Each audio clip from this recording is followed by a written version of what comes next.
ఏపీలో 542 ఇసుక ర్యాంపుల నుంచి రోజుకి 1000 నుంచి 2000 మెట్రిక్ టన్నుల ఇసుకను అక్రమంగా కొల్లగొట్టారంటూ మాజీ విప్ కూన రవికుమార్ అన్నారు. కేంద్ర ప్రభుత్వ కమిటీ నిర్ధారించిన దాని ప్రకారం అక్రమంగా తరలించిన ఇసుక విలువ 1,10,000 కోట్ల రూపాయల వరకు ఉంటుందంటూ తెలిపారు. సీఎం జగన్ ఇసుకపై 40,000 కోట్లు అక్రమ దోపిడీ చేశారంటూ ఏడాది క్రితం చంద్రబాబు చెప్పారంటూ గుర్తు చేశారు.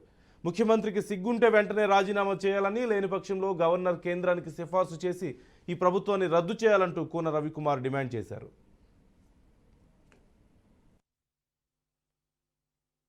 ఎన్జీటీ నేషనల్ గ్రీన్ ట్రిబ్యునల్ ఈ ఆంధ్రప్రదేశ్ రాష్ట్రంలో 542 ఇసుక ర్యాంపుల నుంచి ప్రతిరోజు రోజుకి 1000 నుంచి 2000 మెట్రిక్ టన్నుల ఇసుకని అక్రమంగా కొల్లగొట్టారు.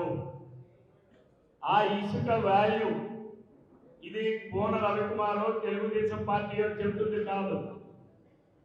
హైకోర్టు ఆదేశాల మేరకు కేంద్ర ప్రభుత్వం నియమించినటువంటి కమిటీ వాళ్ళు నిర్ధారించినటువంటిది ఈ రాష్ట్రంలో 542 ఇసుక ర్యాంపుల నుంచి ప్రతిరోజు 1000 నుంచి 2000 మెట్రిక్ టన్నుల ఇసుకని అక్రమంగా తరలించారు. దాని విలువ ఈ రోజు లెక్కేస్తే 1,10,000 కోట్ల రూపాయలు.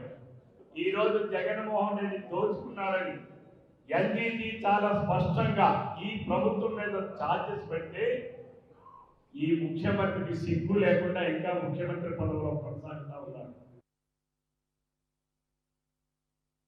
NGT national